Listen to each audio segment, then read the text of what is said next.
Hey everyone, welcome back to our channel. Today, we're discussing some alarming news from the crypto space. Major exchange Bitfinex is currently in the headlines due to a substantial heist and subsequent money laundering investigations. A Russian-American tech entrepreneur and his wife, an aspiring rapper, have reached a plea agreement over a scheme to launder billions of dollars in cryptocurrency stolen from one of the world's largest virtual currency exchanges, according to court records. The couple, Ilya Lichtenstein and Heather Morgan, are scheduled to appear for a plea hearing and arraignment before Judge Colleen Collar-Catelli of the Federal District Court in Washington, D.C., on August 3, according to an entry added to the court docket in the case on Friday. It also carries risks.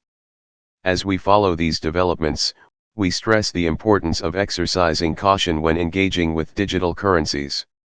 Stay tuned to our channel for further updates, and as always, stay safe and informed in your crypto journey. Don't forget to like, share, and subscribe. See you soon.